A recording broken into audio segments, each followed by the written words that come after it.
Bueno, vamos a seguir entonces con la... A ver si vamos a corroborar que esté grabando.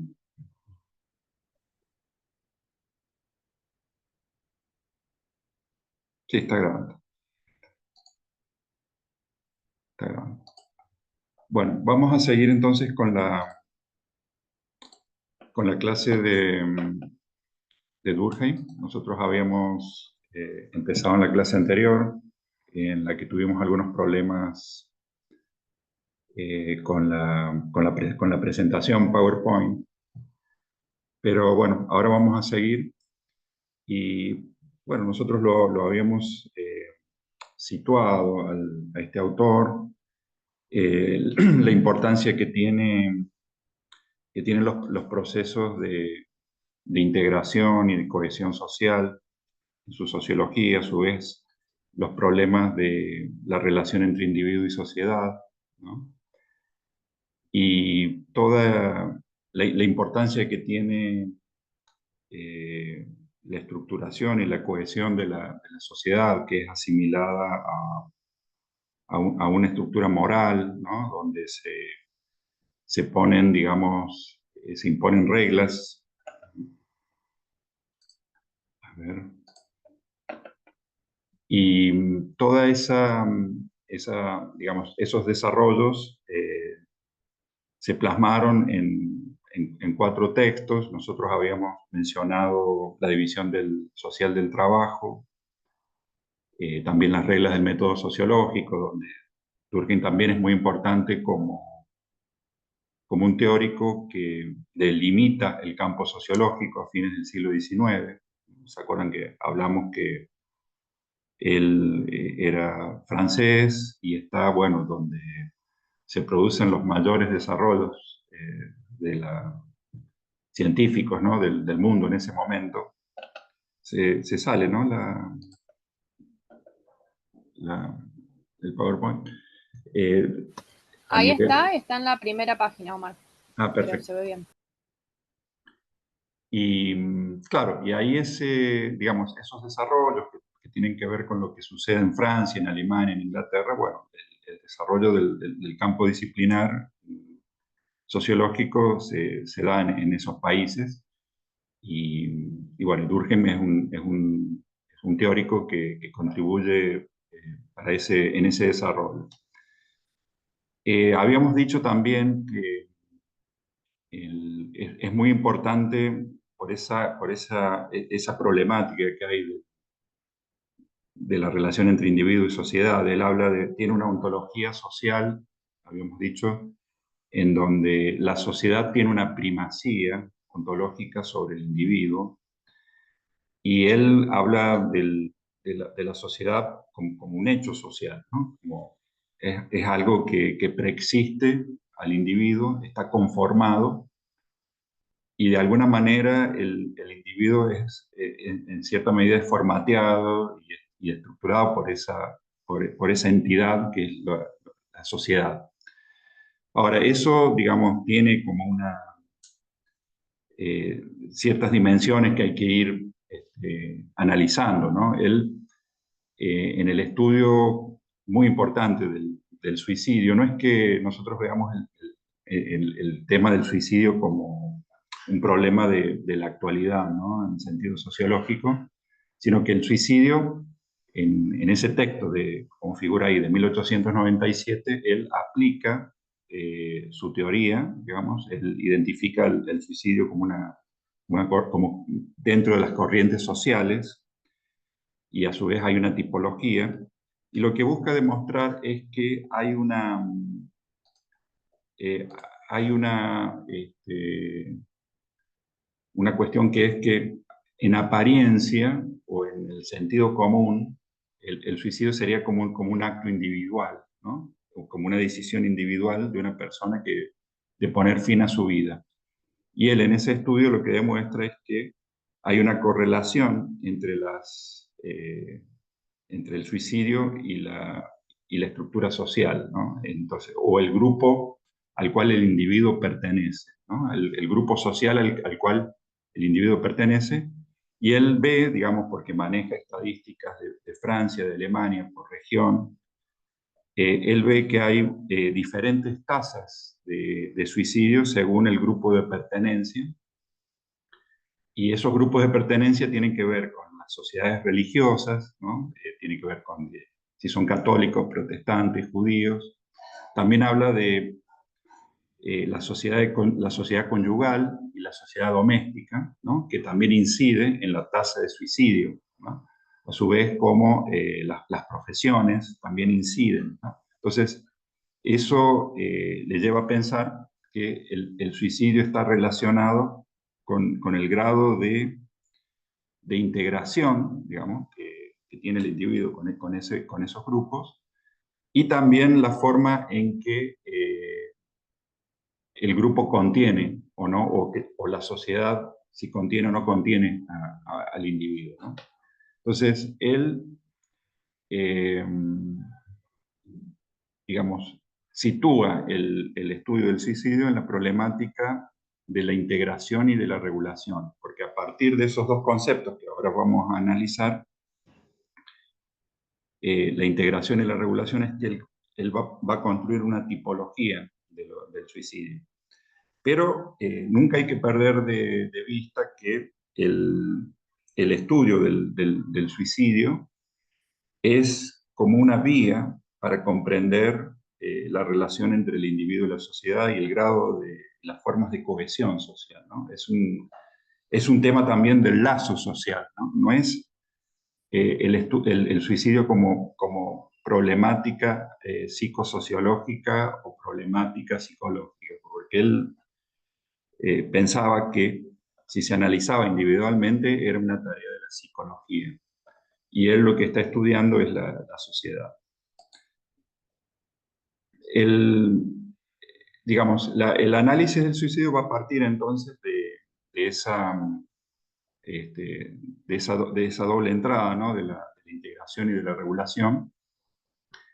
Y la integración social se plasma o se ve, digamos, conformada en las sociedades que se organizan a partir de la solidaridad mecánica. ¿Se acuerdan el texto que vimos anteriormente, la división del trabajo social? Él decía que había dos tipos de vínculo social y que tenían que ver con con un proceso social más amplio.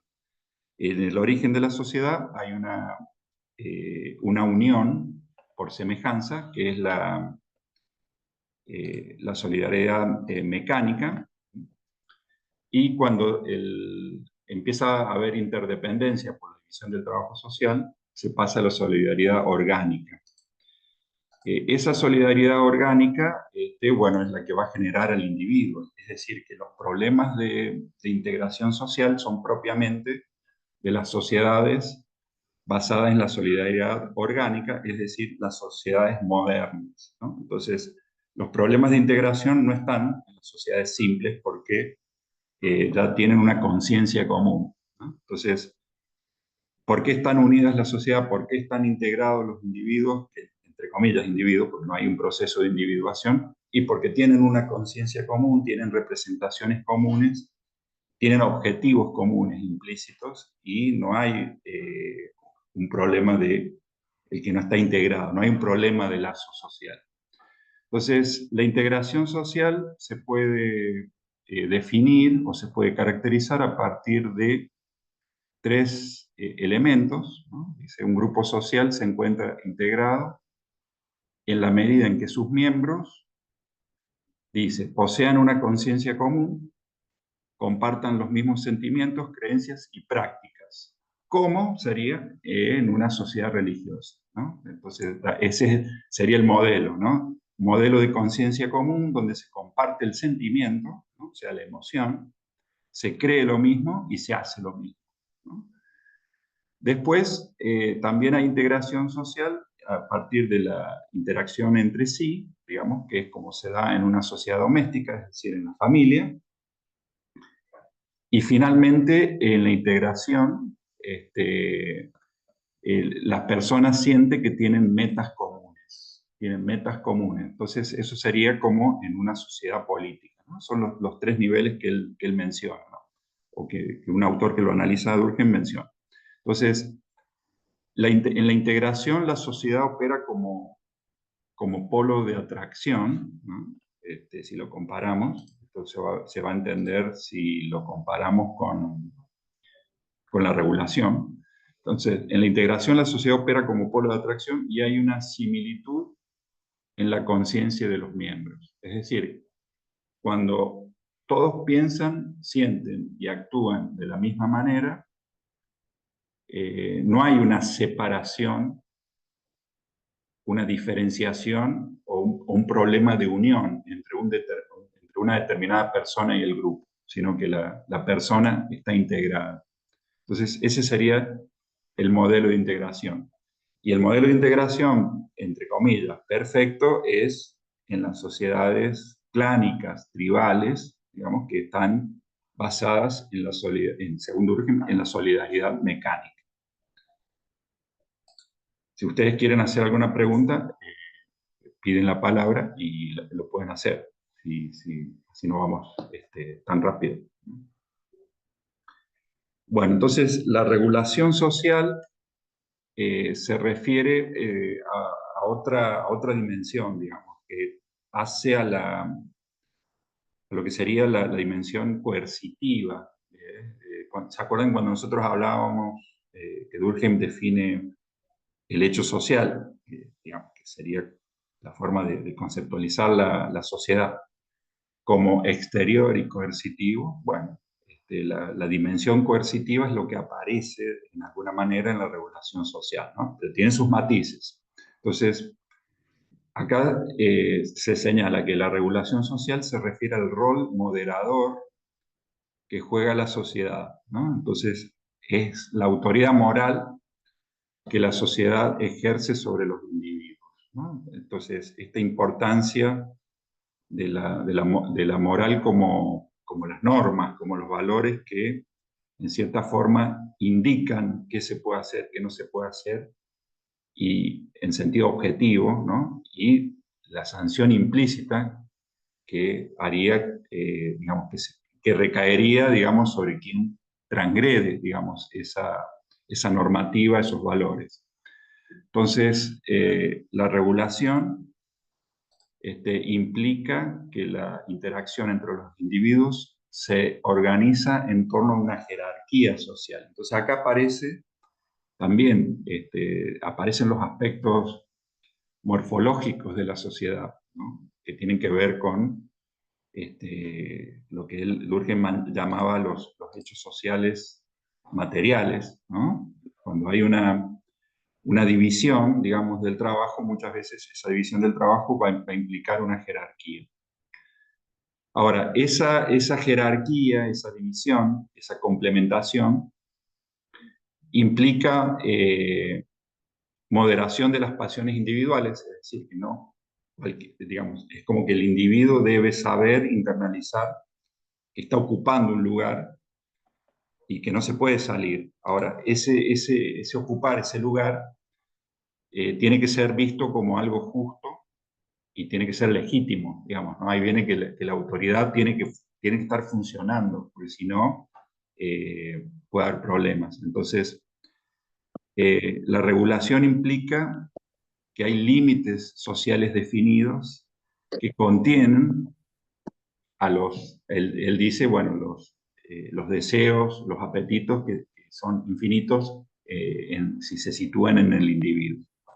Entonces, ya vamos a seguir explicando eso porque tiene que ver con la tipología del suicidio. Ustedes vayan viendo cómo estas dos dimensiones son centrales para entender, digamos, cómo se va a construir la tipología de los suicidios. Entonces, a diferencia de la integración, ¿no?, que fusiona, la integración fusiona al individuo en un todo, que no es todavía individuo, ¿no? Porque el individuo es el producto de la división del trabajo en Durkheim, ¿no? Es producto del proceso social, no es que aparece, digamos, de la nada.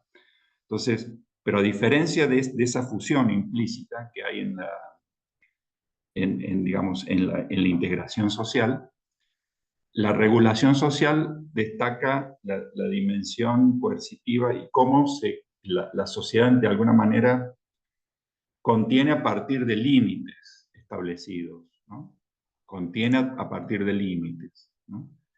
La contención en la integración es mediante una indiferenciación, mediante una fusión que hace que el individuo esté en un bloque, digamos, por decirlo de alguna forma, y eso le impide salirse y tener, digamos, esa individuación que es la que va a llevar también en la tipología del suicidio al suicidio.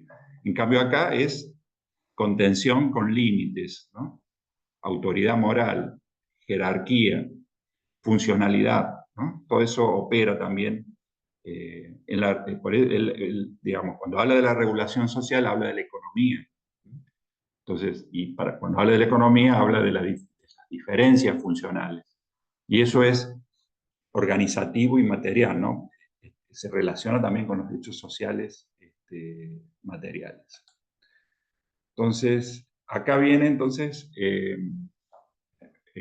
digamos, la explicación, digamos, del suicidio en función de las diferencias que hay entre la integración y la regulación, ¿no? Entonces, el suicidio es un resultado del proceso mediante el cual la sociedad incide de diferentes formas en el individuo, ¿no? Tiene que ver con la pertenencia y la contención. Y en este aparente acto individual, lo que subyace es que el grupo al que el individuo pertenece no tuvo la presencia ni la fuerza para retenerlo, o estaba demasiado presente y el individuo no tuvo la suficiente fuerza para salirse de esa presión y de la influencia. Entonces, acá, según Steiner, que es un autor un estudioso de la sociología de Durkheim, explica que el suicidio es una ruptura del lazo entre el individuo y el grupo, digamos, ¿no? Entonces, esta ruptura del lazo, digamos, esta disfuncionalidad, esta falla, digamos, del lazo entre el individuo y el grupo, es conceptualmente esencial para entender los tipos de suicidio. Y la segunda consecuencia, o la segunda hipótesis teórica de Durkheim, es que la integración social y la regulación social pueden experimentar dos deficiencias opuestas: el exceso y la falta. Es decir, que siempre todos los tipos de suicidio la tipología que va a establecer Durkheim, puede haber un exceso de integración o de regulación, o una falta de integración o una falta de regulación. Es decir, que hay fallas o deficiencias por exceso o por carencia.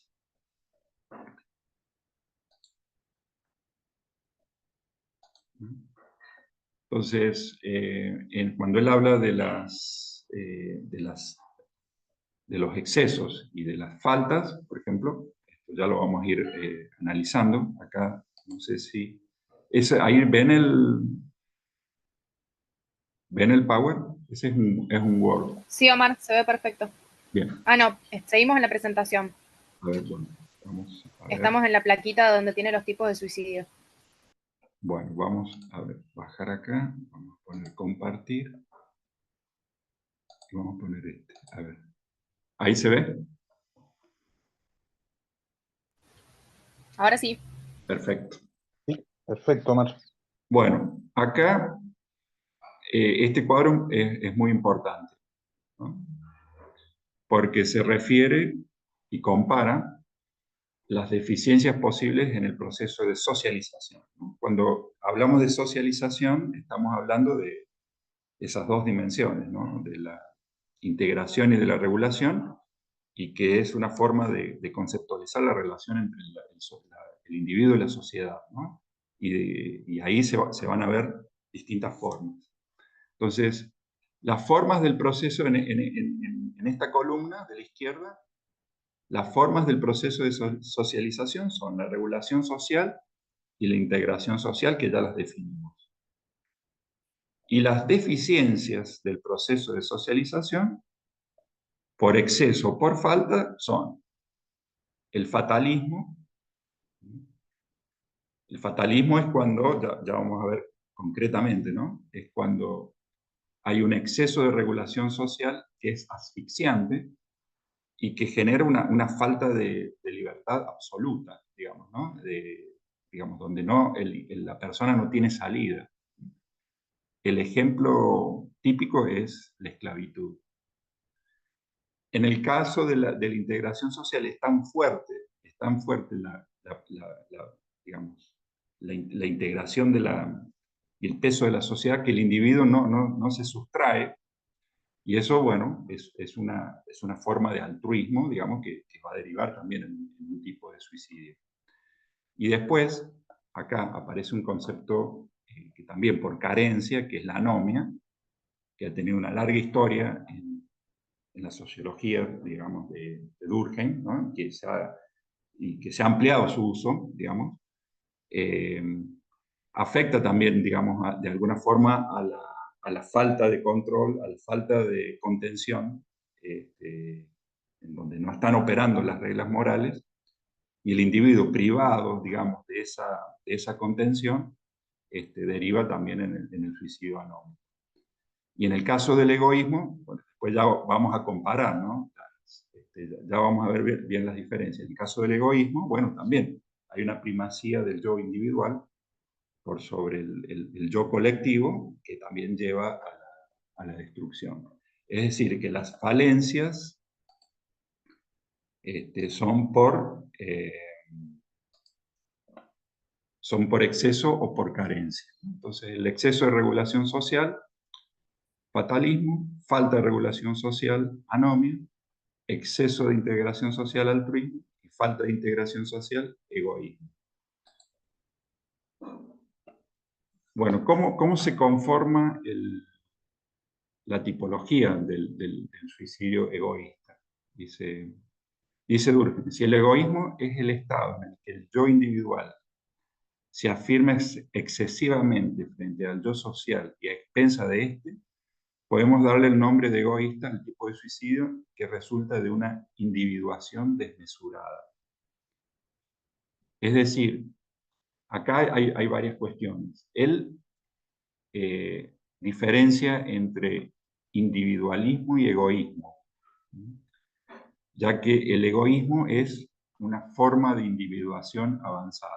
¿Se acuerdan que, volviendo a lo que habíamos visto en los tipos de solidaridad, ¿no? Que son las formas del lazo social, en definitiva de la integración social, donde en la solidaridad mecánica no hay individuación, y en la solidaridad orgánica aparece el individuo por esa unión por interdependencia. Bueno, cuando esa individuación se exacerba, ¿no? En el sentido que no hay una integración, digamos, sino que se separa por ese mismo proceso de individuación exacerbado, es un problema típicamente moderno, ¿no? De las sociedades basadas en la división del trabajo y en las sociedades digamos, que le dan primacía también al yo individual, que tiene que ver también con el deseo, con las proyecciones individuales, etc., ¿no? Entonces, el suicidio egoísta sería como también un problema de la modernidad. Y que opera eso tiene que quedar claro, por integración social débil, ¿no? Por falta de integración social. Entonces, cuando falta esa integración, se exacerba el individualismo. Es decir, como que el individuo se resalta, se infla, digamos, de ahí viene eso del egoísmo, por la disminución de la integración social. Es decir, que hay un componente individual que es más fuerte que el componente social. Cuando la integración social es demasiado fuerte, bueno, lo que lleva es el suicidio altruista, dice. Así como el suicidio egoísta provenía, dice, ¿no?, de una individuación fuerte, el altruista es una individuación débil. Y Durkheim situaba este tipo de suicidio en las llamadas sociedades primitivas. ¿Por qué? Porque, digamos, ahí predomina un estado de impersonalidad y que, digamos, el grupo, digamos, está constituido tan fuerte y está tan cohesionado que no deja, digamos, no deja espacio, digamos, para la individuación y para la posible desintegración. Y eso, digamos, en esa falta, digamos, de valor, digamos, de lo individual, puede haber como un predominio, digamos, digamos, o poca importancia en relación a la muerte. Entonces, eso también lo dice Durkheim. Es como que la vida en esos, cuando no hay la vida individual, digamos, no tiene tanta importancia porque hay una primacía total del grupo, ¿no? Entonces, y da un ejemplo, digamos, de cómo sería, digamos, el modelo altruista en relación a la organización militar, ¿no? También puede servir el hecho de morir por la patria, ¿no? Digamos, como una forma, digamos, de autodestrucción, digamos, altruista, ¿no? Cuando se sacrifica en una guerra, ¿no? Pero él dice que desde el punto de vista organizativo, donde aparece la organización de un ejército, dice, es un grupo masivo y compacto que encuadra al individuo y le impide moverse por su propia iniciativa. No se olviden que, bueno, Durkheim era un escritor de un teórico de fines del siglo XIX, que está hablando de los ejércitos del siglo XIX.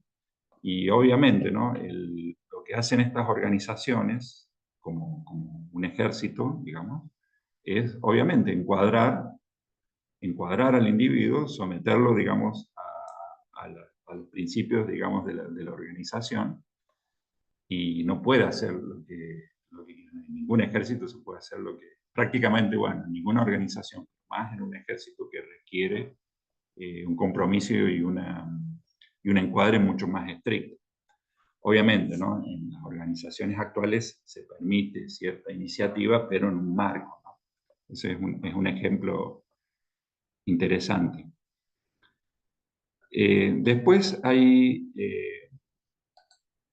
ya vamos a ver la relación que es muy importante del suicidio y los grupos sociales. Cuando habla de la regulación social débil, ¿no?, tenemos el suicidio anómico. Él dice, cuando el dominio del grupo se debilita, la regulación se debilita, el individuo se encuentra frente a sus deseos y pasiones, y esta ruptura del equilibrio puede llevar al suicidio anómico. Entonces, la anomia, claramente, como dice la etimología de la palabra, digamos, ¿cuál sería la etimología? Cuando uno dice anomia, nomia viene de nomos, que en griego quiere decir ley. Y la A es una negación. La letra A opera por negación. Entonces la anomia es la carencia o la falta de ley. Entonces es claramente la ausencia de reglas sociales. Y, digamos, ese es el correlato de la falta de reglas sociales, es que pueden aflorar las pasiones del proceso social de individuación. Entonces, ¿qué les sucede a esas pasiones? Que no están contenidas por las reglas, y esa falta, digamos, de reglas puede hacer que los individuos padezcan, digamos, un sufrimiento, porque solamente lo que empieza a regularse es a partir del deseo. O sea, lo que empieza, al no haber regulación, esto es como una correlación. Al no haber regulación, la ley la empieza a imponer el propio yo.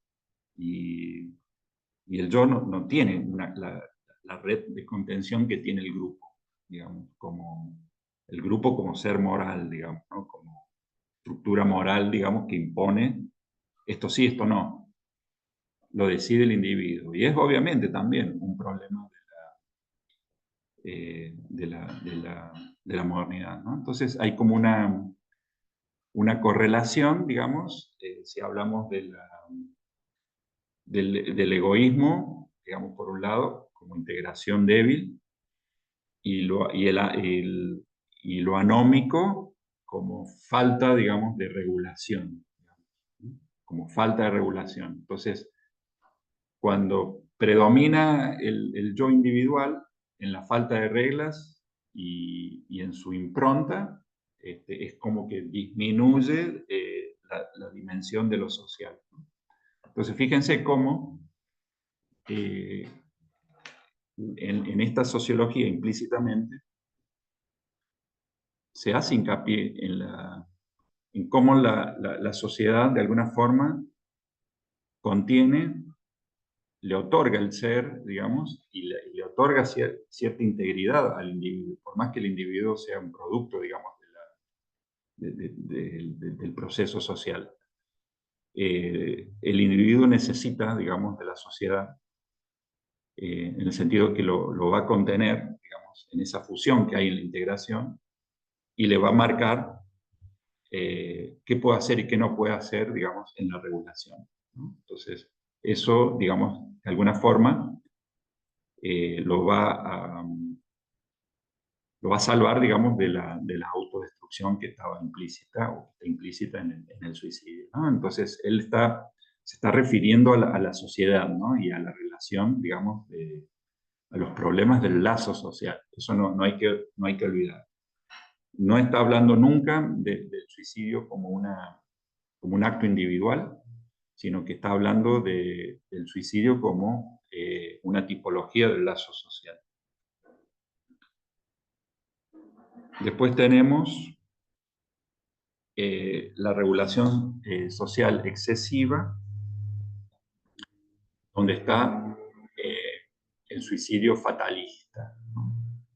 Dice, es el suicidio que resulta de un exceso de reglamentación que es cometido por sujetos cuyo futuro está despiadadamente limitado y las pasiones comprimidas por una disciplina opresiva. Es frente a lo que no se puede hacer nada, como en el despotismo absoluto. El ejemplo típico es el de los esclavos, diría Durkheim, ¿no? El esclavo que está privado de su libertad y no tiene un futuro, puede optar, digamos, por la muerte como una forma, digamos, de liberarse, digamos, de una vida que no tiene ninguna posibilidad, digamos, de autorrealización, ¿no? Entonces, fíjense cómo acá está operando el otro extremo, ¿no?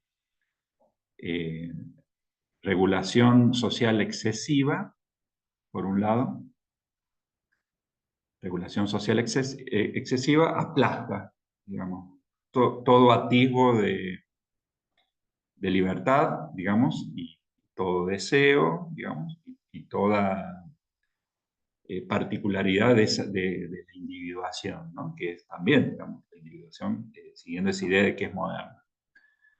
Y por otro lado, el correlato, digamos, del exceso en la integración era el altruismo. Cuando se dice altruismo, eso no aclaré la etimología. El altruismo se refiere al otro, ¿no? Digamos, cuando una persona es altruista es la persona que piensa solamente en los demás y no en sí mismo. Entonces, es altruismo en el sentido social, digamos, ¿no? Como que es tan fuerte la integración que no hay, digamos, atisbos tampoco para la individuación, pero en el sentido, digamos, de que no se conforma como particularidad. No en el sentido de la regulación, sino en el sentido de la integración.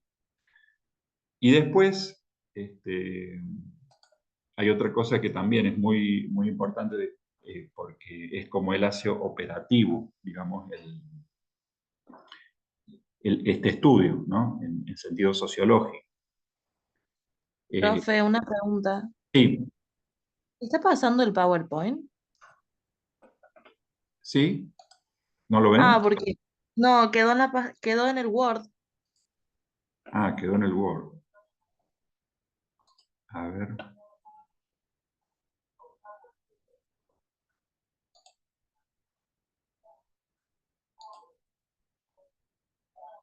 Ahí,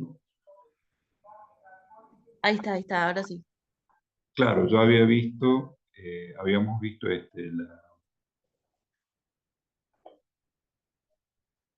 suicidio egoísta, que vimos recién, primacía del yo individual por sobre la integración social. Después el suicidio altruista, donde hay una primacía también de lo social por sobre el yo, digamos. Entonces eso lleva también a la destrucción, digamos, cuando termina siendo muy opresivo. Después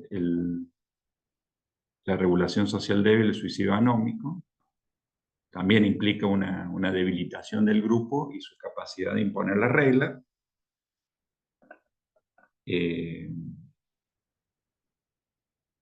Y después el suicidio fatalista,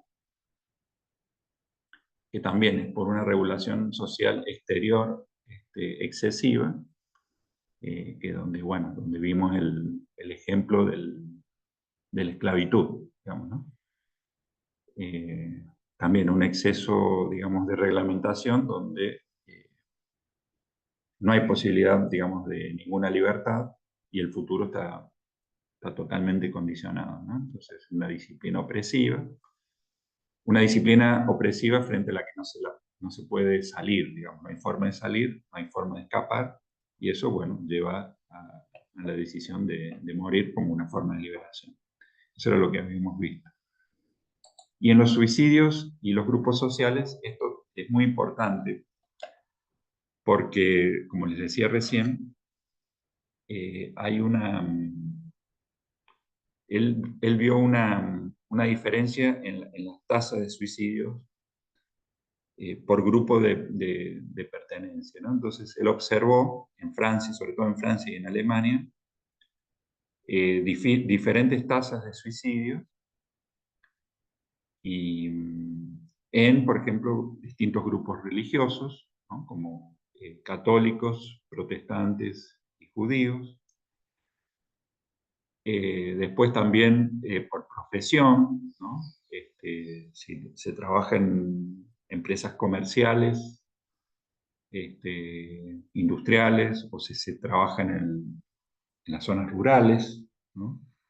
Y también en relación a la sociedad doméstica, ¿no? Hay diferencias entre solteros, casados y viudos, o solteras, casadas y viudas, ¿no? Él va estableciendo diferencias, ¿no? También lo hace por género, ¿no?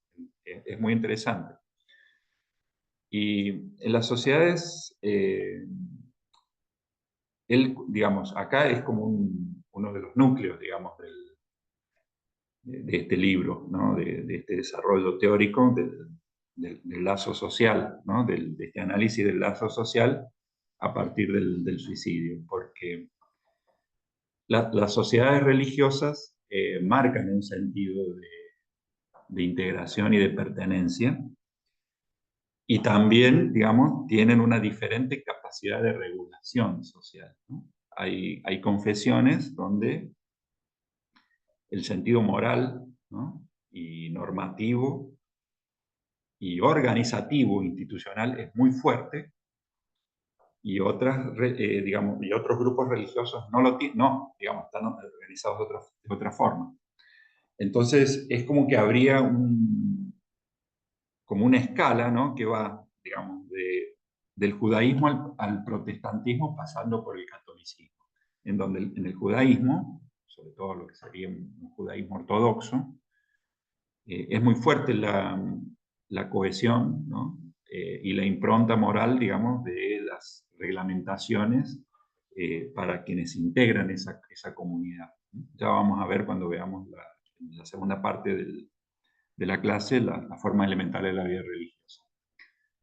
Esa digamos, cohesión y esa impronta normativa también está en el catolicismo, aunque es un poco más extensa, digamos, los grupos son más extensos, entonces, bueno, el control por ahí no es tan estricto como en las pequeñas comunidades judías.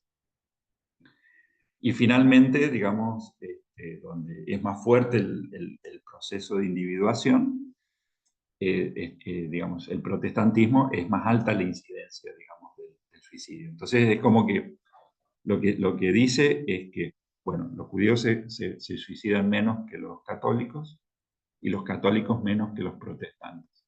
Entonces él va a explicar, digamos, esa diferencia en las tasas. La tasa de suicidio se relaciona también con lo que él llama el coeficiente de preservación, es decir, quiénes se preservan más. O sea, es decir, quiénes se preservan más y quiénes se suicidan menos, ¿no? Entonces, como que está relacionado. Entonces, él va a decir que el protestantismo, como religión, genera un estado de individualismo religioso. ¿Y qué es el individualismo religioso? El individualismo religioso se da no solamente a nivel doctrinal, sino que también se da a nivel organizativo. Digamos, fíjense qué interesante esto, porque ustedes saben que el protestantismo es una separación, digamos, del catolicismo, o sea, digamos, el cristianismo se divide con el protestantismo. Y la forma precisamente, de separarse y dividirse es no aceptar la autoridad de Roma, del Papa. Y el protestantismo va a basar, digamos, individualmente, digamos, su doctrina y su organización, porque de la interpretación de la individual de la escritura es que se va a autoorganizar, ¿no? Es decir, que el protestantismo se va a ir dividiendo en muchas sectas. ¿Por qué? Porque no tiene una autoridad central que se pueda imponer. Entonces, eso lleva a la proliferación, digamos, de lecturas, de interpretaciones y a una progresiva división interna. Pero eso tiene que ver también con el hecho de esa individuación que está en reconocer, digamos, la autoridad de la religión o la autoridad religiosa en la escritura, digamos. Y el pastor tampoco tiene, el pastor protestante no tiene, como el sacerdocio católico, por una cuestión, digamos, de la supresión de los sacramentos, no tiene una estructura organizativa establecida como en el catolicismo. Dice, la única diferencia esencial que existe entre el catolicismo y el protestantismo es que el segundo admite el libre examen en una proporción mucho mayor que el primero. Así, de esa manera, el protestantismo desarrolla un estado de individualismo religioso, tanto en el nivel de la creencia, el protestante es en mayor medida el autor de su creencia, cuanto en el nivel institucional. O sea, es decir, que el clero protestante, clero entre comillas, porque no son sacerdotes consagrados, el clero protestante, o sea, el pastor, depende de sí mismo y de su conciencia en relación a lo que hace. Entonces, está más solo. Entonces, la conclusión sería: la mayor tasa de suicidios en el protestantismo proviene del hecho de que se trata de una iglesia menos fuertemente integrada que la católica. Al mismo tiempo, esto permite explicar la situación del judaísmo. En efecto, la reprobación con la que el cristianismo los persiguió durante tanto tiempo creó entre los judíos sentimientos de solidaridad de una energía especial. Es decir, que también, por el hecho de haber sido apartados, digamos, y haber sido en cierta medida estigmatizados, también reforzó su cohesión interna, ¿no? Entonces, el individualismo, digamos, lo que dice el protestantismo es muy importante, ¿no? Lo del individualismo religioso, porque traduce o traslada este proceso de individuación que se va dando a nivel de la sociedad moderna, ¿no? A partir de la división del trabajo, se traslada o se manifiesta también en la organización de una sociedad religiosa, ¿no?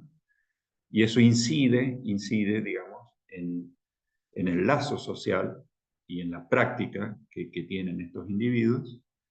Y bueno, y eso deriva en una menor regulación, menor integración y una incidencia mayor digamos, una incidencia mayor del suicidio.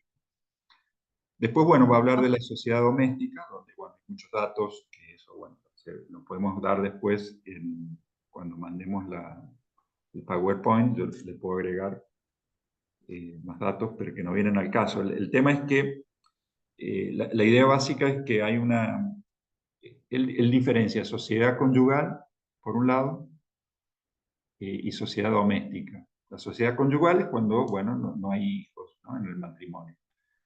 Y también está la variable digamos, de la diferencia que hay entre el soltero y el casado, en donde el soltero obviamente se suicida más que el casado.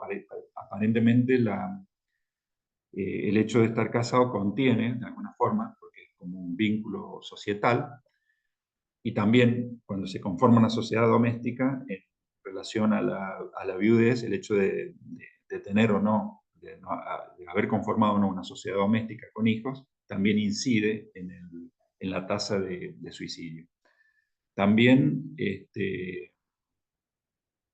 en apariencia, cuando estamos hablando de casamiento en épocas en donde no estaba la posibilidad del divorcio, también hay cierto perjuicio, y eso también lo analiza, digamos, estadísticamente, Durkheim, para las mujeres casadas, ¿no? En donde, bueno, sí hay cierta incidencia del suicidio fatalista, ¿no? Por ejemplo, en casamientos a edad temprana, obligadas, ¿sí?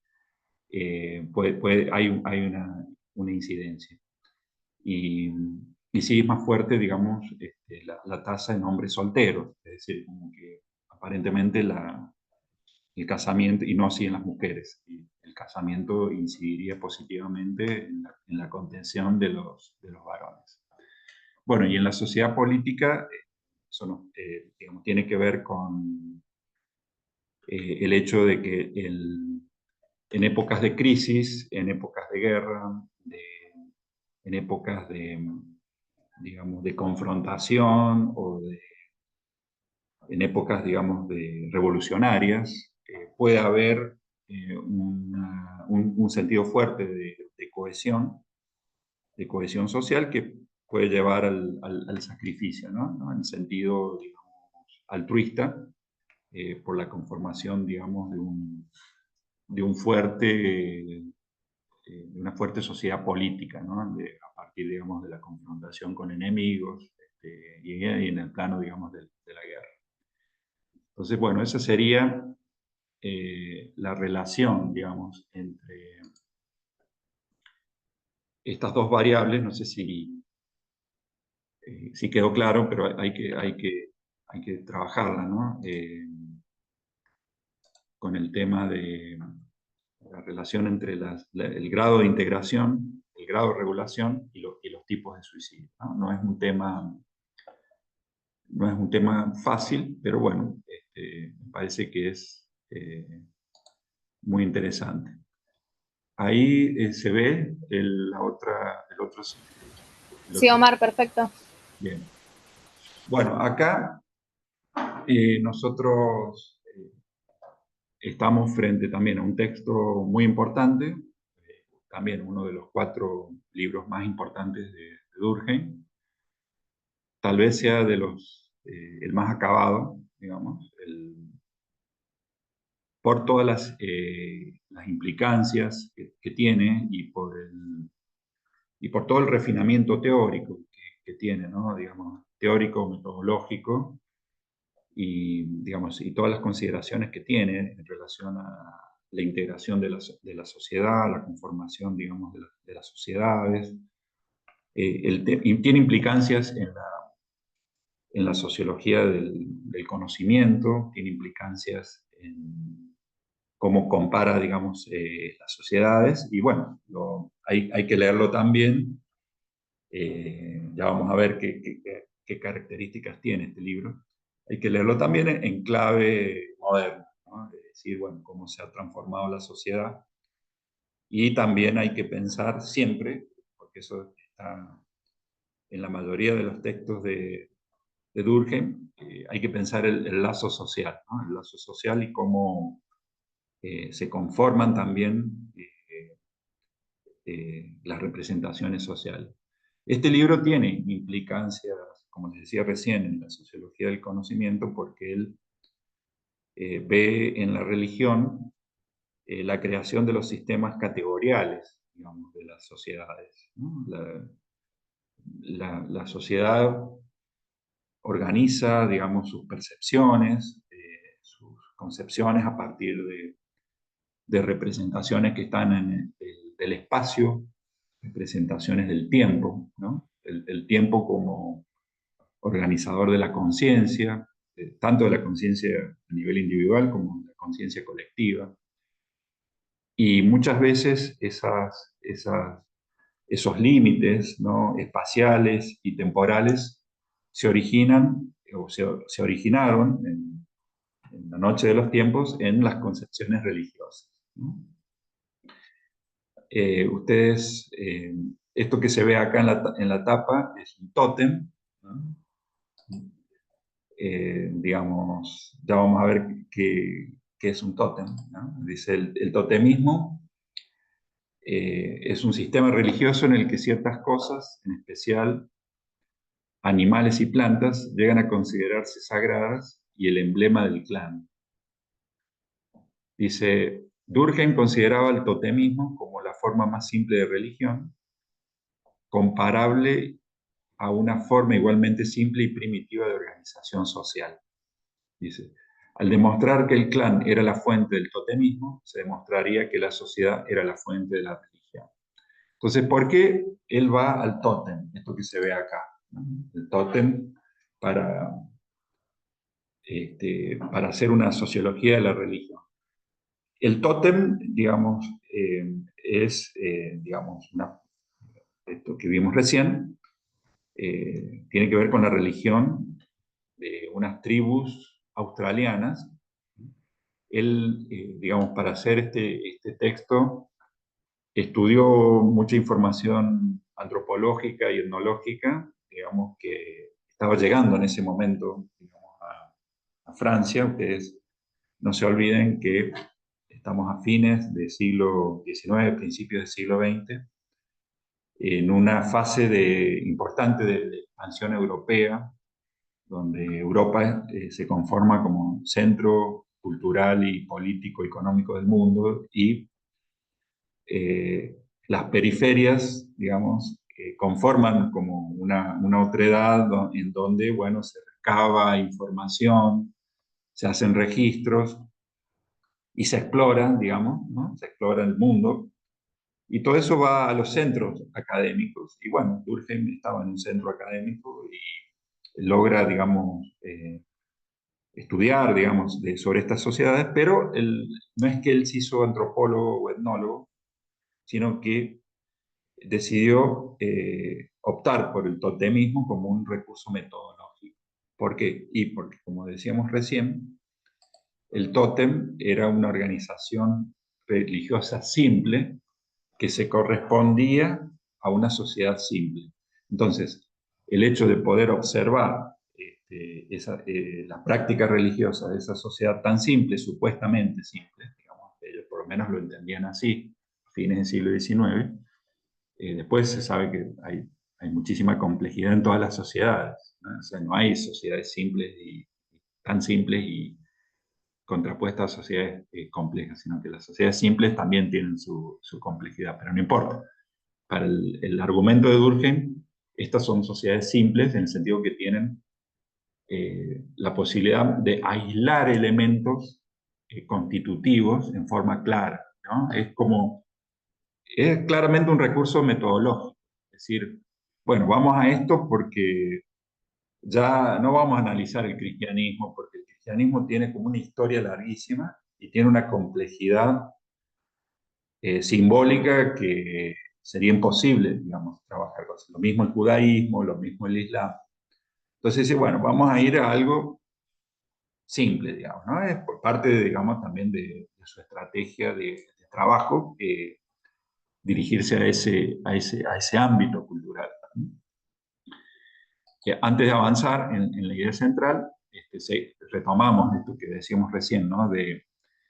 Que la importancia que tiene el estudio religioso de la religión es que sirve para estudiar la sociedad, ¿no? Y cómo se constituye la sociedad.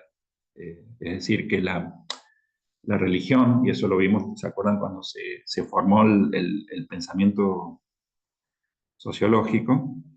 En el siglo XIX había una revalorización en la teoría, ¿no? Digamos, social del siglo XIX que reacciona contra la ilustración. Había como una revalorización de lo sagrado y de lo simbólico y de la religión como elemento de integración social, ¿no? Entonces, esa idea se plasma como una culminación teórica muy importante en este libro, ¿no? Formas elementales de la vida religiosa. Entonces, la religión, dice, contiene en ella desde el principio, pero en estado confuso, todos los elementos que al disociarse, determinarse y combinarse de mil maneras entre sí, dieron nacimiento a las diversas manifestaciones de la vida colectiva. Es decir, todas estas cuestiones de construcción de símbolos,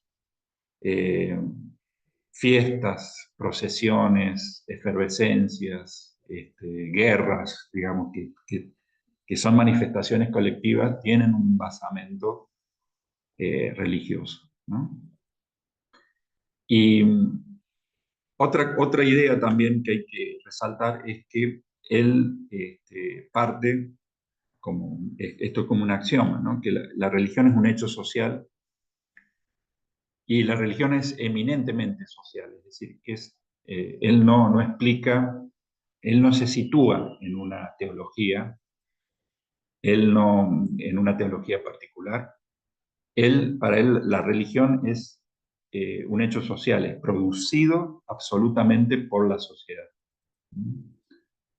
La religión es algo eminentemente social, las representaciones religiosas son representaciones colectivas que expresan realidades colectivas. Los ritos son maneras de actuar que surgen en el seno de grupos reunidos, o sea, reunidos en sociedad, y están destinados a suscitar, mantener o repetir ciertos estados mentales de estos grupos, ¿no? Entonces, él tiene una hipótesis de cómo se generan, digamos, los elementos constitutivos de la religión en la misma sociedad, para llegar a la conclusión de que es la sociedad misma la que se venera a partir del simbolismo religioso, ¿no? Entonces, bueno, ya dijimos que el tótem es una forma el totemismo es una forma religiosa, simple entre comillas, ¿no? Que postula o implica la identificación del tótem con un clan. Entonces ahí está esa autoidentificación entre lo social y el símbolo religioso, ¿no? Entonces, todas estas conclusiones que él va a ver de la religión están sacadas, digamos, del análisis del tótem. Entonces, lo primero que hay que aclarar es que para Durkheim, y eso en su forma de argumentación, si ustedes leen el libro, van a empezar a leer y van a ver que va a explicar todo lo que él considera que no es la religión. O sea, que él no empieza definiendo qué es la religión, sino que empieza argumentando, diciendo lo que no es. Entonces, bueno, Él dice que la religión no se basa en la idea de lo sobrenatural, porque ya eso implica una idea de naturaleza y eso es producto de una elaboración más refinada, posterior, que tiene que ver con divisiones del trabajo en las antiguas civilizaciones y que no sería lo pertinente partir de ese punto. Tampoco se basa en la idea de divinidad, sino que la religión puede existir sin un Dios, no necesariamente un Dios antropomórfico, pero, digamos, con un Dios identificable con algún elemento. Y, digamos, después de largas argumentaciones, llega a la conclusión de que en la religión se pueden encontrar, y esto yo lo estoy resumiendo, se pueden encontrar 4 elementos fundamentales.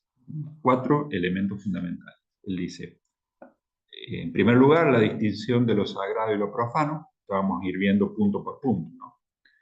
La distinción de lo sagrado y lo profano, que esto tenganlo presente porque es fundamental. Todas las religiones, cuando habla de 4 elementos, se está refiriendo a todas las religiones, en sentido prácticamente universal, ¿no? Universal y absoluto. La distinción entre lo sagrado y lo profano. También un sistema de creencias que sería sobre qué, un sistema de creencias sobre lo sagrado y lo profano, ¿no? Entonces, que son creencias, y eso, bueno, no está puesto ahí, pero son creencias colectivas, son creencias compartidas generalmente. Después, otra cosa muy, muy importante, que ya vamos a ver también una tipología, que también implica también un conjunto de prácticas rituales. Los rituales son como conductas prescriptas, ¿no? Que se tienen que respetar, se tienen que hacer y que tienen que ver también con el sistema de creencias y con esta idea de separar lo sagrado y lo profano. Si nosotros analizamos, por ejemplo, diferentes prácticas rituales, vamos a encontrar que en esa práctica hay una base de creencias, porque si no, la práctica ritual no se puede separar del sistema de creencias, y tampoco se puede separar muchas veces de esta idea de lo sagrado y lo profano, digamos, porque muchas veces tienen que ver con purificaciones, tienen que ver con propiciar, etcétera, ¿no?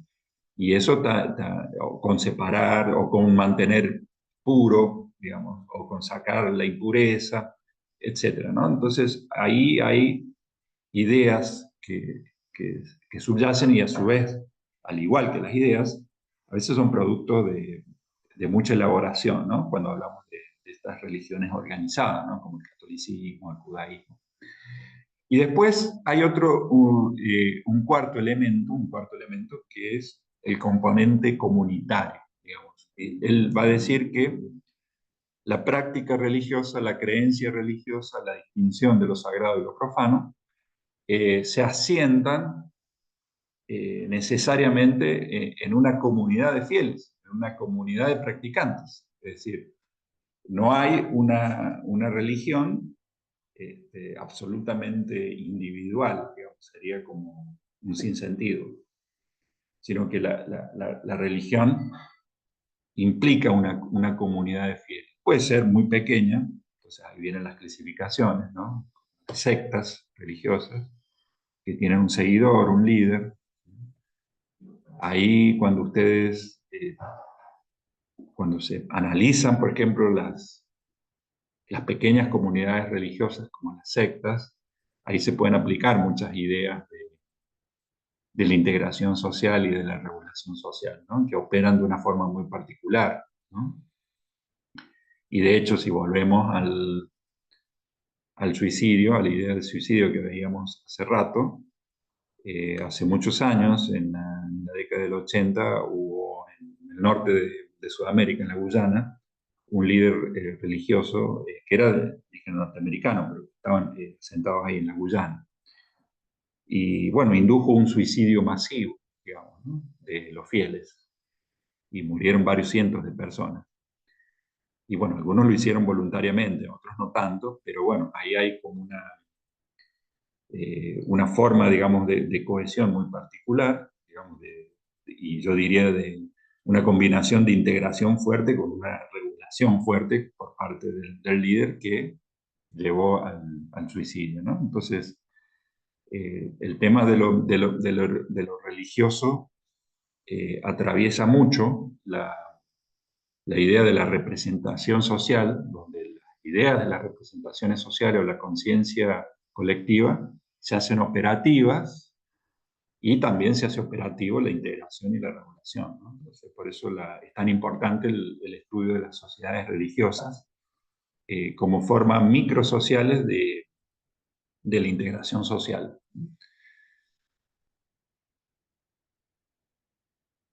Bien, gracias, Lucy. Eso les puede interesar. Y después, bueno, cuando da una definición, digamos, en el libro de religión, donde integra en una frase,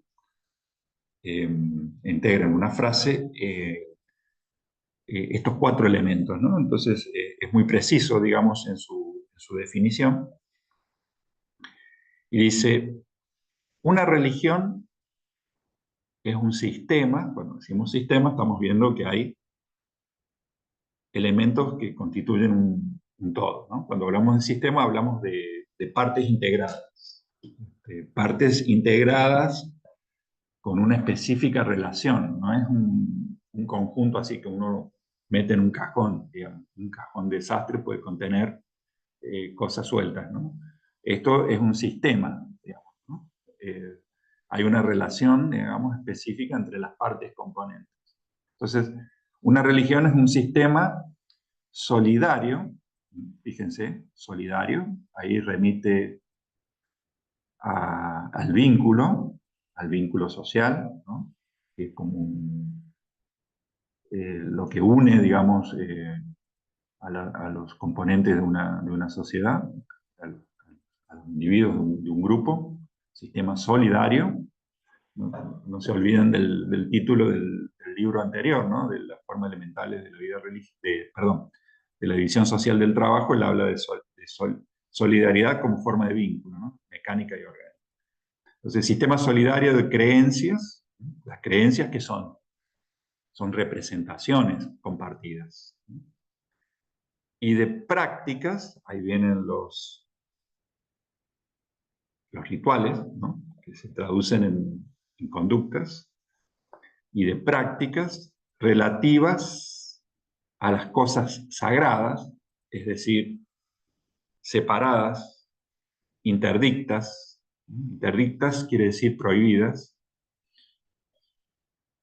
Creencias y prácticas que unen en una misma comunidad moral, es decir, en una misma comunidad que respeta un conjunto de valores y normas, en una misma comunidad moral, llamada iglesia. Acá iglesia no la identifiquen con la iglesia católica, sino que iglesia como comunidad se está refiriendo, ¿no?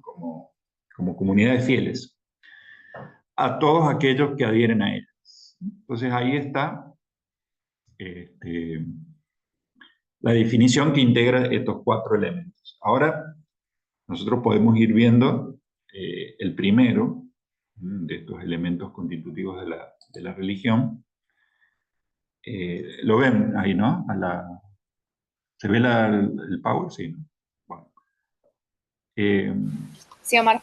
Perfecto, gracias. Dice, esta distinción es fundamental, ¿no?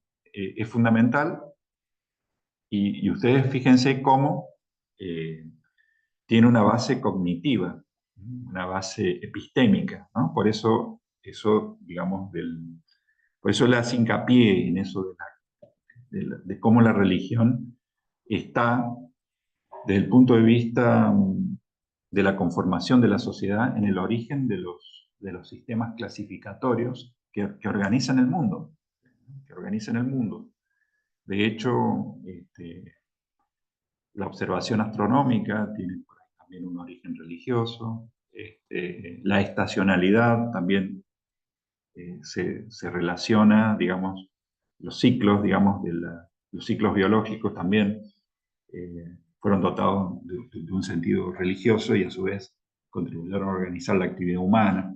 Entonces, por eso los sistemas clasificatorios están como en la matriz, digamos, de las concepciones del mundo. Y eso lo dice también en este libro. Tiene todo un capítulo, en todo un capítulo de las formas elementales de la vida religiosa se refiere precisamente a los aspectos de la sociología del conocimiento implícitas en la sociología de la religión, ¿no? Entonces, por eso es un libro importante, digamos, desde el punto de vista teórico. Dice, todas las creencias religiosas, simples o complejas, presentan una característica común, dice Durkheim. Suponen una clasificación de las cosas reales e ideales que la sociedad, nunca se olvida de la sociedad, se representa en dos clases, digamos, en dos géneros opuestos, designados con los términos sagrado y profano. Entonces, lo sagrado, o sea, el mundo se divide en dos dominios, que es un rasgo distintivo del pensamiento religioso. Entonces, lo sagrado está separado de lo profano.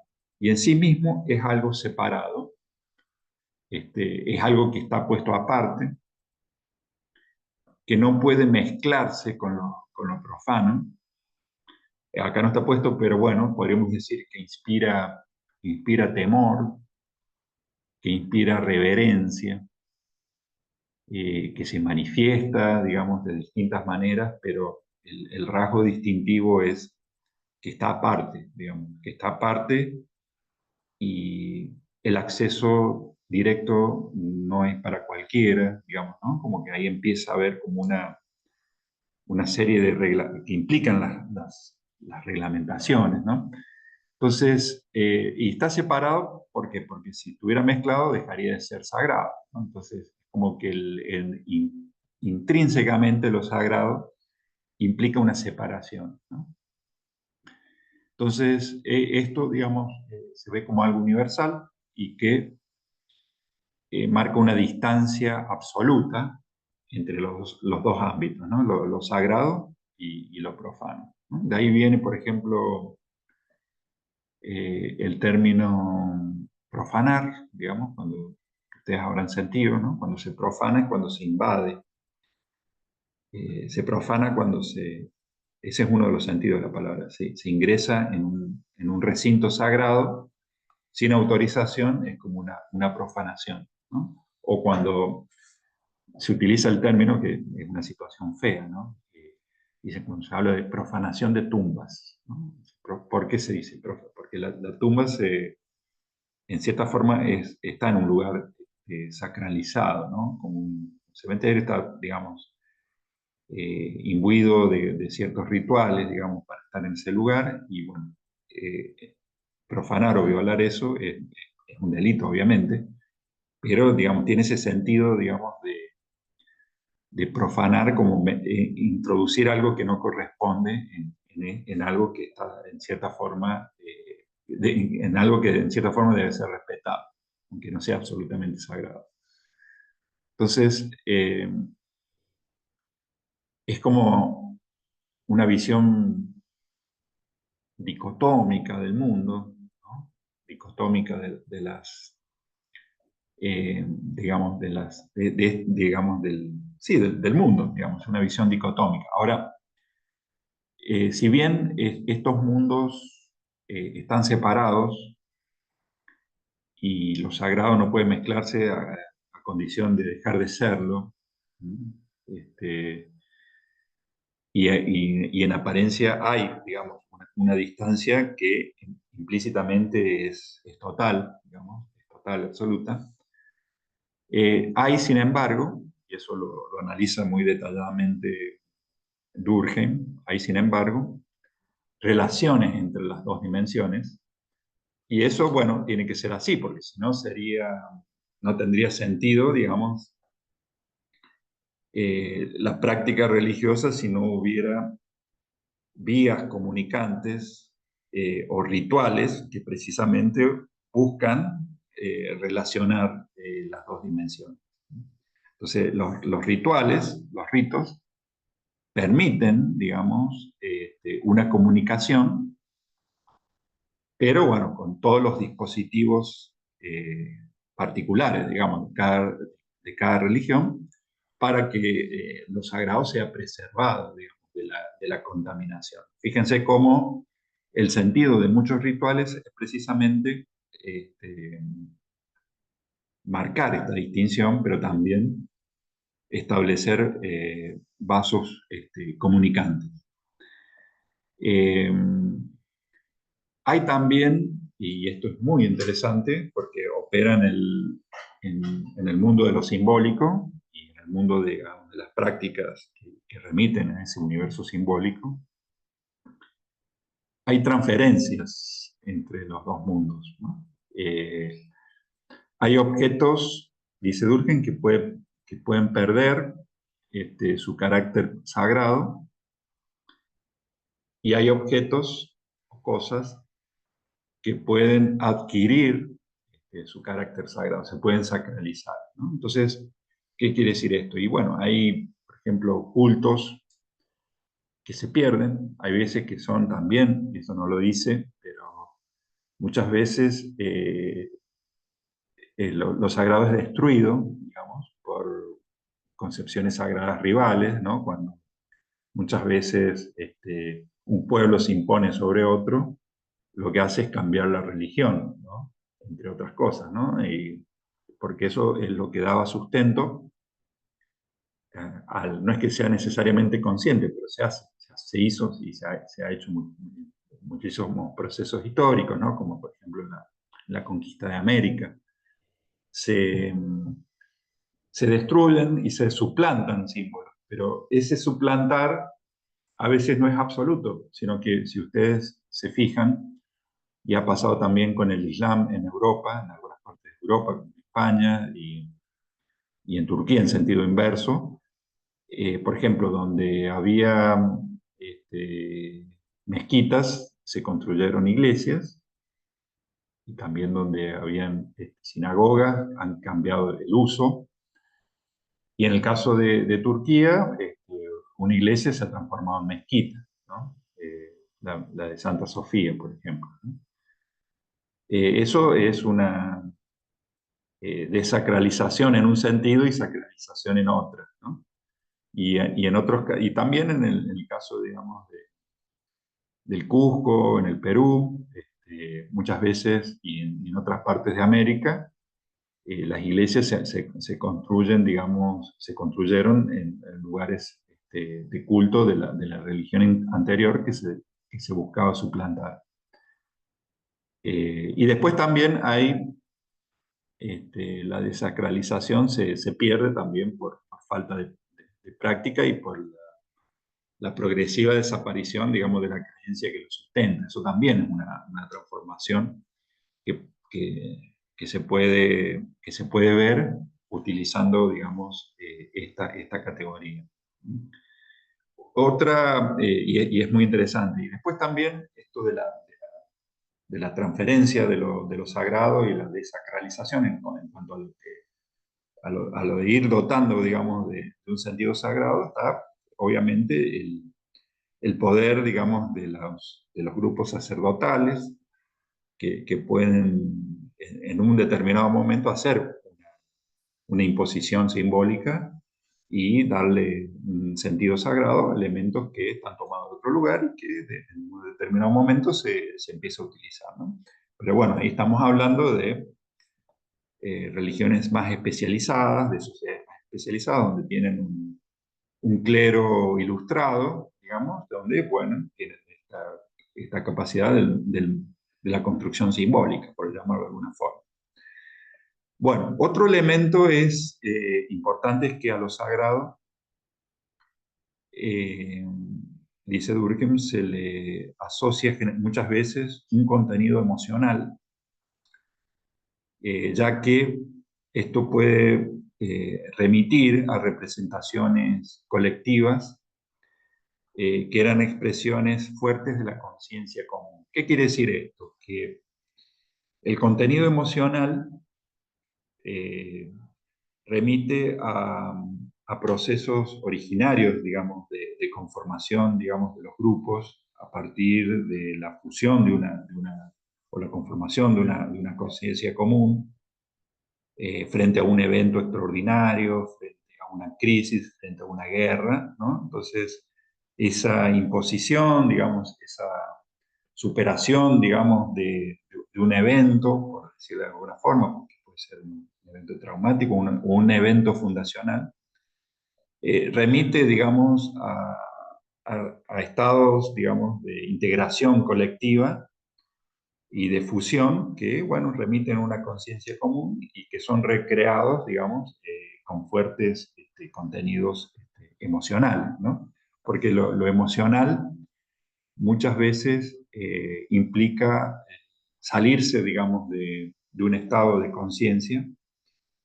y, y remite también a procesos de fusión, digamos, colectivos, ¿no? Esos contenidos él habla de efervescencia, ¿no? El concepto de efervescencia lo vamos a ver, ¿no? Primero vamos a ver el tema de la ritualidad. Eh, van siguiendo, ¿no? ¿No quieren hacer ninguna pregunta sobre esto? Porque esto, digamos, es como que va siendo operativo la práctica religiosa. Cuando nosotros hablamos de ritualidad, obviamente no hay religión sin rituales. Y los rituales pueden tener muchos sentidos, pero las prácticas rituales muchas veces buscan recrear y restaurar las representaciones surgidas en la efervescencia creadora de lo sagrado. Es decir, que la práctica ritual recrea y reactualiza un evento originario, digamos, que implicaba estados emocionales profundos y situaciones de efervescencia, que obviamente no se puede vivir eh, recreando, digamos, un sentido exacto, digamos, porque muchas veces los eventos son irrepetibles, digamos, ¿no? Pero bueno, el ritual lo que hace es hacer una repetición simbólica, digamos, de ese evento, ¿no? Ustedes piensen en lo que sería, lo que es la misa para los cristianos, para los católicos, que hace como una recreación, digamos, de un sacrificio, digamos, en cierta forma, un sacrificio cruento, ¿no? Que está simbolizado, ¿no? El tema del el cuerpo y la sangre de Cristo, ¿no? En la Eucaristía. Eh, También la ritualidad vincula lo sagrado y lo profano. De hecho, digamos, se recrea una presencia sagrada.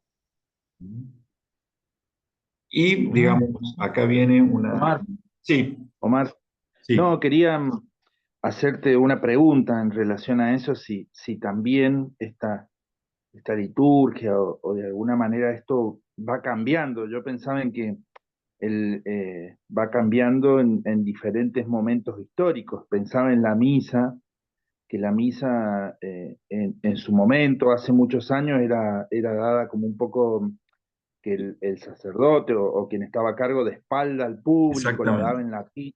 en latín y cómo eso fue cambiando de alguna manera con el paso del tiempo. ¿A qué se pueden deber como esos cambios o si eso es común de alguna manera?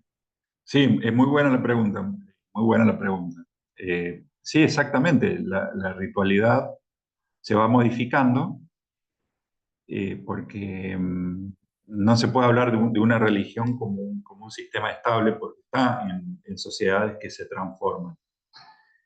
Y la ritualidad, como el simbolismo implícito que tiene y el sistema de creencias, también se va modificando y va siendo modificado en función de adaptaciones que se hacen a los cambios sociales o a las situaciones políticas. No era lo mismo la práctica religiosa, por darte un ejemplo, digamos, que sería como medio grosero.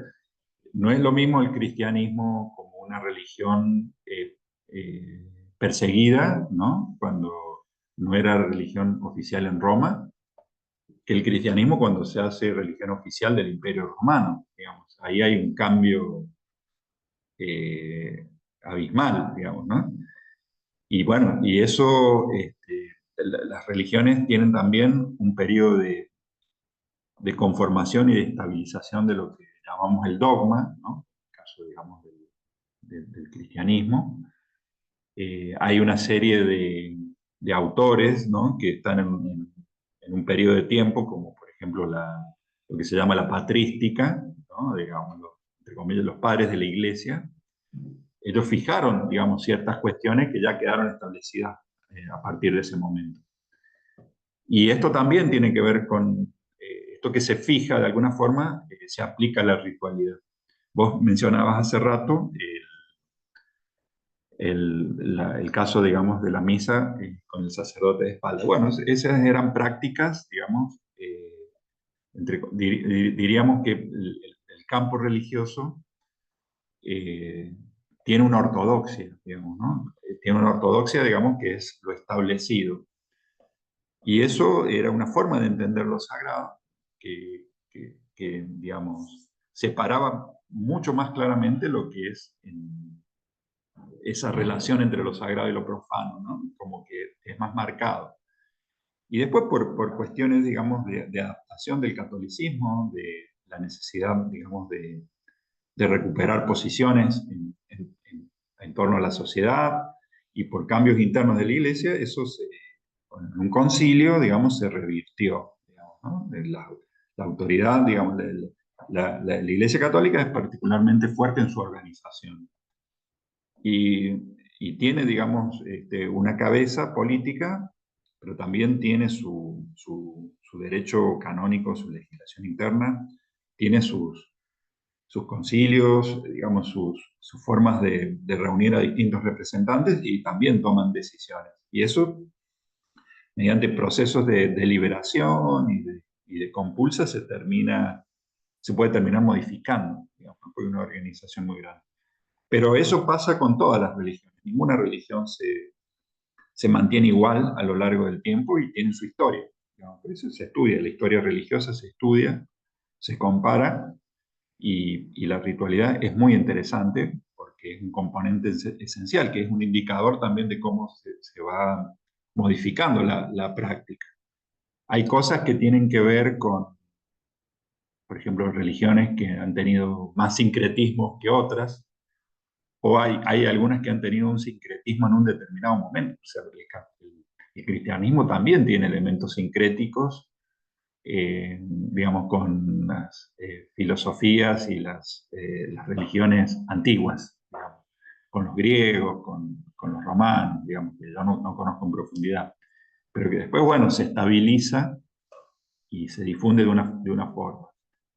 Y bueno, y hay el catolicismo latinoamericano en algún momento también incorpora, digamos, elementos que provienen de otras culturas, que son las culturas nativas, o también, digamos, que llegaron de África, digamos, que portadas por el trabajo forzado de los esclavos que fueron introducidos. Entonces, y esos elementos sincréticos hacen que haya que conciliar, digamos, distintos elementos en el ritual. Por supuesto que hay un núcleo dogmático que no se va a modificar, pero la ritualidad se modifica constantemente y es importante analizarla por la lógica que tiene, porque, digamos, si uno no entra en el universo simbólico de esa religión, por ahí la práctica no tiene sentido, digamos, como diciendo qué está haciendo este hombre, ahí, digamos, está haciendo sí, uno se da cuenta que está haciendo un ritual, pero por ahí uno no sabe qué está haciendo.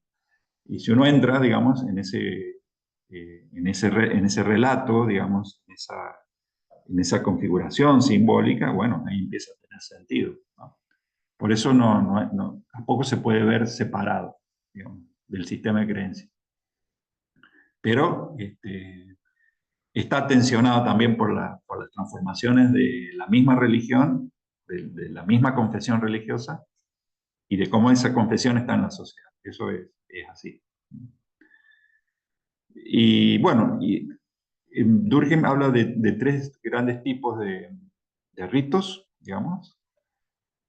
Habla de negativos o ascéticos, positivos y expiatorios. Esa es la clasificación que da este autor.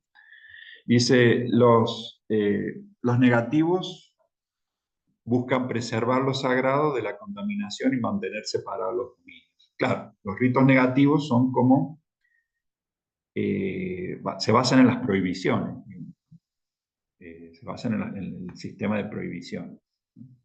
Entonces, mantienen separados los dos ámbitos, ¿no? De lo sagrado y lo profano. Los positivos, dice Durkheim, buscan la comunicación con la divinidad. Entonces, ahí, por ejemplo, están los rituales propiciatorios, dentro de los cuales están los sacrificios. Ustedes saben que el sacrificio busca una comunicación, digamos, y un intercambio, digamos, con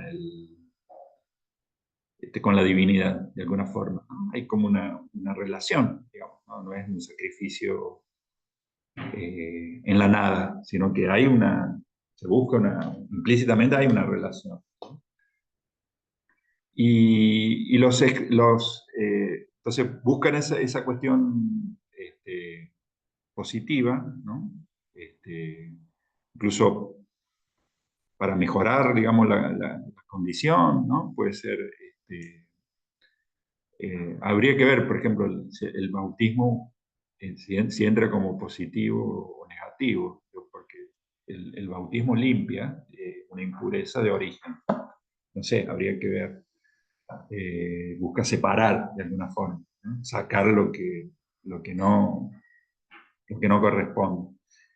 Y después, bueno, están los expiatorios que sirven para enfrentar calamidades y sufrimientos, ¿no? Que pueden darse a nivel individual o a nivel colectivo, ¿no? Entonces, es importante, digamos, tener en cuenta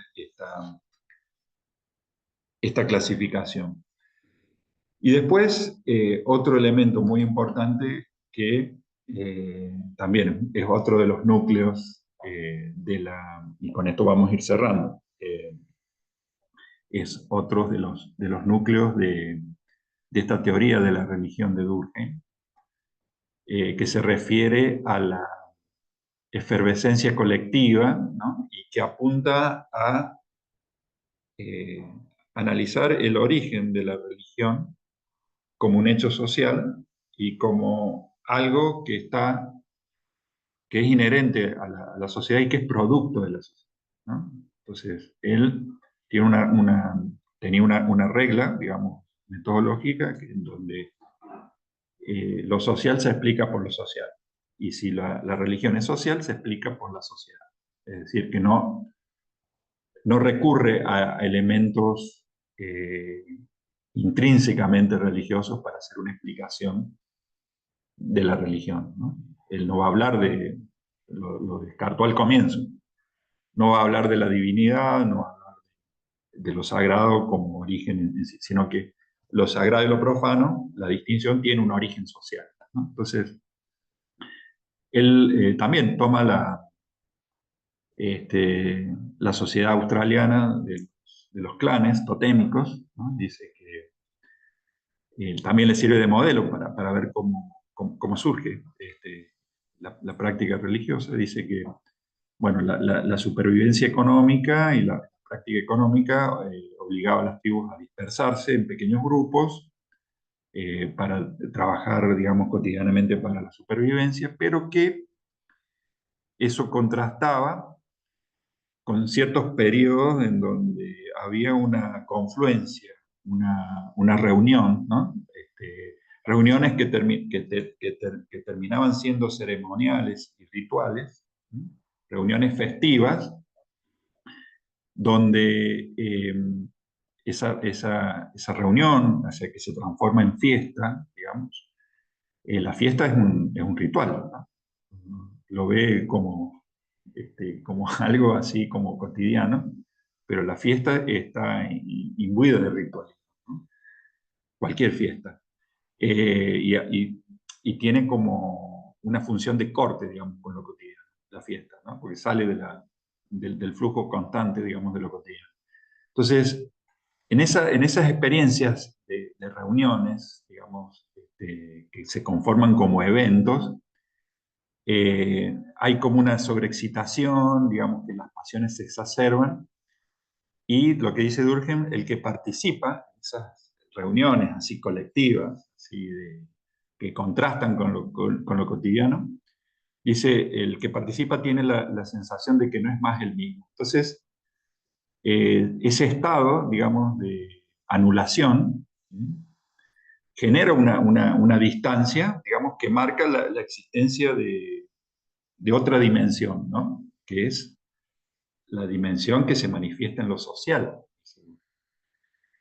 Y esa distancia, en esa distancia, digamos, de cuando la persona siente que no es más sí misma, está en el origen de la idea de lo sagrado, pero que tiene un origen social. Entonces, él va a hablar, digamos, de una homología, ¿no? Digamos, de esta separación, digamos, de sociedad-individuo en la reunión, como que el individuo se anula y queda imbuido, digamos, emocionalmente de otro sentir, digamos, que es un sentir común. Entonces, bueno, eso lo lleva a la idea de sociedad, y también sirve como base para la dicotomía de lo sagrado y lo profano, ¿no? Donde lo sagrado es claramente la dimensión social, ¿no? Y que se puede traducir también en la relación Dios-fiel, ¿no? Entonces, la relación de lo sagrado y lo profano es la relación también entre el individuo y la sociedad. Entonces, lo sagrado sería, en definitiva, una forma simbólica de adorar la vida colectiva y tiene su origen en la misma sociedad. Esa sería la conclusión de Durkheim, que lo sagrado es la sociedad. Habría que trabajarlo un poquito más, ¿no? En el sentido de cómo hace el pasaje, pero bueno, el pasaje se hace en esa situación de efervescencia colectiva, donde, como dijo él, una persona no es más sí misma, sino que entra en un estado distinto, y eso lo lleva a, digamos, a esa percepción de otra dimensión, que es lo social, es lo social colectivo, digamos, y que en la adoración, digamos, y en esa separación se conforma como sagrado, pero que tiene claramente un origen social. Bueno, vamos a dejar de compartir. Bueno, no sé si quieren hacer alguna pregunta. Estos temas yo entiendo que son por ahí un poco arduos, ¿no? Implican un lenguaje, pero siguiendo, digamos, la argumentación desde el comienzo, ¿no? Cuando se habla del suicidio, está la cuestión del lazo social, la falla del lazo social por exceso, por carencia, y después la relación que hay con esa práctica individual, supuestamente individual del suicidio, con la pertenencia a un grupo, y cómo esa pertenencia condiciona lo que hace la persona. Y después, bueno, la religión, que yo creo que es el texto más interesante, digamos, por lo menos para mi gusto, de Durkheim, donde es todo un tratado sobre, sí, sobre la conformación de la religión, pero sí, también una forma de cómo se va constituyendo una sociedad, ¿no? A partir de la estructuración de clasificaciones, percepciones, creencias y prácticas, ¿no? Entonces ahí está todos los niveles del hecho social, ¿no? Digamos, del hecho social inmaterial, ¿no? A nivel de representaciones, y el hecho social material a nivel organizativo comunitario, ¿no? Entonces es como que es como una gran síntesis de cómo se conforma una sociedad, que sería una sociedad religiosa, pero que no deja de ser una sociedad, ¿no? Porque sin representaciones comunes es difícil hablar, digamos, de sociedad, ¿no? Y sin una organización material. Bueno, no sé si quieren hacer alguna pregunta. Hugo, Lucila, si quieren hacer algún comentario. Sí, no referido exactamente al contenido de la clase, sino algunos avisos parroquiales. Bien, perfecto. Primero, que recuerden está habilitado el foro de debate en el aula virtual para que sigan comentando acerca de la actividad del jueves pasado que tenía que ver con la dualidad mente-cuerpo. Y este jueves, en principio, estaría confirmado el paro docente, la cátedra se adhiere, razón por la cual no tendríamos clases el jueves de 8 a 10. Sin embargo, y por las dudas, queden atentos al Facebook porque cualquier novedad la vamos a estar comunicando por ahí. Pero en principio este jueves no habría clases. Bien. Bien. Con Se cortó un poquito el audio, Sí, justo se le cortó al final a Lucila. pero Pero bueno, alcanzó a sí, sí, transmitir el mensaje. se entendió, se Sí. entendió, se entendió. Bueno, ¿Se entendió? gracias. Sí, sí, se entendió. Gracias. Ah, bien, bien. No. Sí, Lucila. Se te cortó justo al final, pero quedó claro. Quedó claro. Bueno, Profe, le quiero hacer una pregunta. sí, con todo gusto.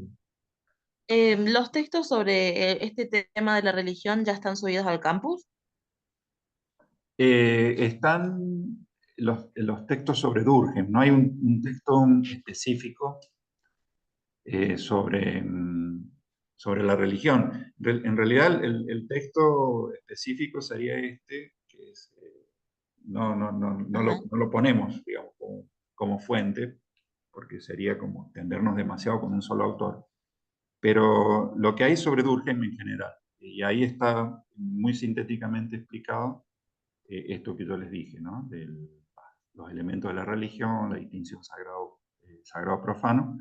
El texto que está disponible sería el de Ritzer, ¿no? Teoría sociológica clásica. Y en la bibliografía nosotros vamos a agregar algún texto que también es sobre Durkheim, pero que todavía no está disponible. Hay que escanearlo y vamos a poner alguna partecita, ¿no? Para que vean los cuadros comparativos, pero nada más. Pero como para empezar, el de Ritzer está disponible. Claro, sí, porque estaba leyendo ese y habla un poco, pero así como por encima. Claro, porque es todo Durkheim. Pero le vamos a agregar este texto de Steiner, la sociología de Durkheim, Ujú. pero no completo. Pero ahí está esa distinción, digamos, explicada también de lo sagrado y lo profano y de cómo se originan las representaciones colectivas en estados de efervescencia. Eso está explicado ahí. Así que eso, Bueno, y después otra pregunta que se me vino. sí. Em, Cuando habla sobre el suicidio masivo, ahí habría un mayor predominio del altruismo. El suicidio masivo, el de Jim Jones, es el de Guyana. Sí, sí. Sí, yo lo interpretaría como suicidio altruista, ¿Ah? pero combinado, porque en realidad sí, estaba la presión del grupo, pero también algunos los obligaron, digamos, los llevaron por la fuerza. Entonces ahí habría como un exceso también de regulación. Bien. Sería también fatalismo. Sí, porque no tenían escapatoria. Sí, conviene los No dos. sería la opción. Es algo horrible, es horrible. Pero bueno, pero sirve para explicar esta cuestión, digamos, que igual se lo puede ver como, yo veo más el altruismo en un ejército que se sacrifica, digamos, que a veces ya saben que están perdidos y que la batalla está perdida y bueno, los comandantes dan la orden de seguir peleando y todos tienen la misma concepción y se sacrifican, digamos, eso también es como un altruismo, porque ellos no piensan en sí mismos, digamos, porque muchas veces la salvación es individual, ¿no? La Ujú. permanencia es individual, pero si se sacrifica el cuerpo y la vida, es por la sociedad, Por el bien común. claro, por el ejército, por el batallón, por los otros, es un altruismo también, es un suicidio altruista. Bueno, profe, gracias. Bueno, Vamos a dejar de grabar.